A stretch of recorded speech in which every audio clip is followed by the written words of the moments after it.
Pernah tak pergi ke spa ataupun pergi ke pusat membeli belah di mana ada setengah tempat yang menawarkan alat yang mana bantu kita untuk analisa jenis kulit kita. So hari ini saya nak bincangkan tentang alat analisa kulit.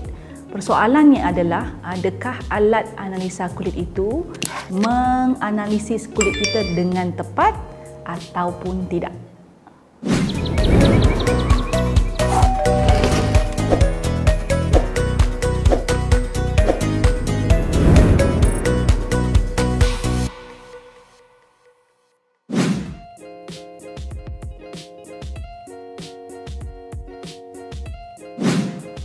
Hi glowy girls, hi glowy guys. Okay, video ini saya ada mendapat idea untuk melakukan video ini, merakam video ini atas sebab menerima persoalan yang banyak daripada mereka yang menghadiri kelas dengan saya dan juga daripada mereka yang subscribe kepada channel Glowy dan juga mereka yang follow saya di media sosial.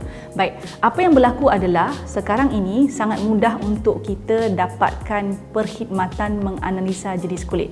So, ada alat yang biasanya ada di spa, dulu hanya ada di spa lah, ada di spa, dan sekarang ni ada di mall-mall, contoh ada di Ion Mall, ada di kaunter-kaunter kecantikan yang menjual produk tertentu yang membantu kita menganalisa kulit kita dan boleh membantu kita seterusnya untuk membeli produk dengan betul berdasarkan jenis kulit yang sudah ditentukan. Baik, persoalan yang banyak ditanya oleh followers, subscriber, peserta-peserta program saya tentang alat ini adalah adakah ianya tepat? Kenapa mereka ada rasa sangsi? Kerana begini ya, kadang-kadang mereka pergi satu kaunter, bila dianalisa kulitnya dikatakan kering. Bila pergi tempat lain guna alat analisa yang berbeza, kulitnya dikatakan berminyak. Bila dia pergi ke spa, bila dianalisa kulitnya dikatakan dehydrated atau alami kekeringan. Jadi mereka rasa keliru. Puan Mary, adakah alat ini tepat ataupun alat ini salah? Kalau tepat, yang mana tepat? Baik. So, saya mahu berikan penjelasan alat-alat ini tepat berdasarkan waktu di mana kita menganalisa kulit. Ini yang ramai orang tak faham tentang kulit dan juga alat analisa kulit. Baik, kulit kita ini bukan statik hanya berada pada satu keadaan yang sama sepanjang masa. Selain daripada struktur dalaman, kulit kita juga dipengaruhi oleh faktor luaran. Ya? Dan untuk wanita, kulit sangat dipengaruhi oleh hormon dan juga tempoh-tempoh tertentu sebelum kita mengalami ataupun selepas kita alami menstruasi juga merubah keadaan kulit kita. Jadi sangat bergantung kepada bila Cik Puan atau Tuan-Tuan menganalisa kulit itu. So contohnya, saya ambil satu contoh. Katakanlah saya pergi ke mall selepas berjalan dengan banyaknya, kemudian makan macam-macam makanan dan saya pergi lihat, nampak ada alat analisa kulit, saya pun pergi juga. Dan ketika itu saya rasa sangat happy, ya, dan hormon kita bila happy ni berbeza. So kulitnya kelihatan lebih glowing, minyaknya kurang dan dalam keadaan perasaan seperti itu, faktor pemakanan juga dan juga tempoh di mana saya berada dalam tempoh menstruasi. Kena faham ya, kalau biasanya sebelum menstruasi kita akan mengalami keadaan kulit yang terbaik, biasanya sangat terbaik beberapa hari sebelum ovulasi terutamanya. So tempoh-tempoh ini menyebabkan juga kulit kita mempunyai reaksi yang berbeza atau menunjukkan ciri-ciri berbeza apabila dianalisa. So bila saya pergi analisa dalam keadaan tersebut, satu tempat kata, oh Puan Mary, kulit Puan Mary tip-top, elok sekali. Tetapi bila segi tempat lain pada hari yang berbeza, didapati kulit saya berminyak pula. Okey. Dua-duanya betul. Itu saya sebut tadi. Dan alat-alat yang canggih sebegini biasanya mengukur pada hari itu sahaja. Dan ada setengah alat ni dia hanya mengukur kawasan tertentu sahaja. Contoh, hanya dianalisis kawasan sini ke. So I call it spot analysis. So di sini sahaja, di sini sahaja, di sini. Jadi dia mengukur kawasan tertentu sahaja. Apa yang lebih utama sebenarnya bukan alat itu. Alat itu beri kita gambaran ataupun ciri-ciri kulit kita pada waktu berkenaan. Tapi apa yang lebih utama adalah pengetahuan kita tentang keadaan kulit kita pada setiap tempoh dan keadaan yang berbeza. Ini kena faham.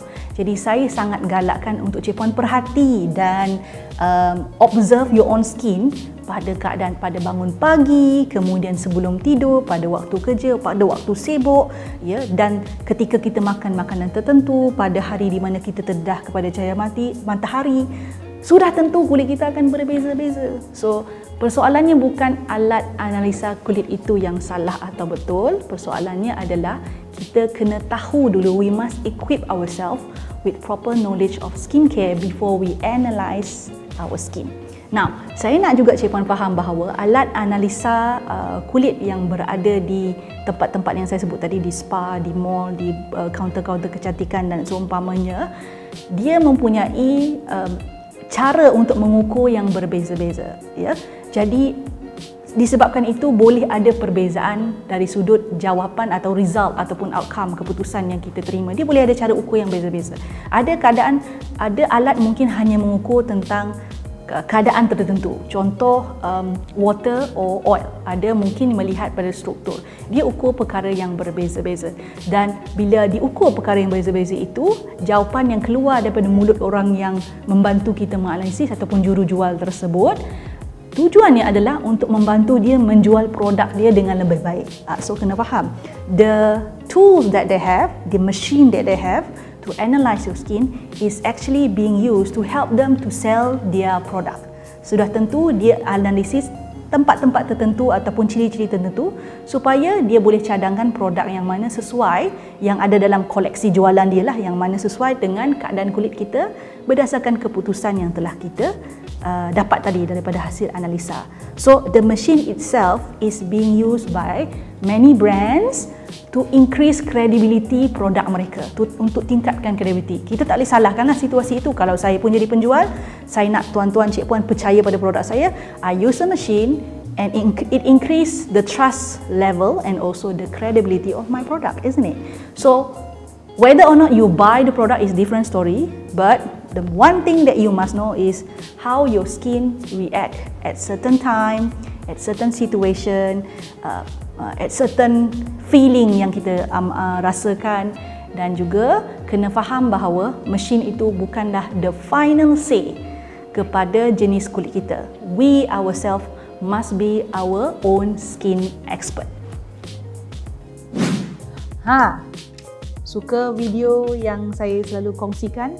Apa kata? Jangan apa kata, buat sekarang, ya. Subscribe channel saya, like, share dan pastikan tekan butang loceng tu. Yang ada loceng tu, yang cute-cute loceng kecil tu tekan supaya anda mendapat notifikasi setiap kali saya masukkan video baru. Jangan terlepas, jangan tertinggal. Buat sekarang.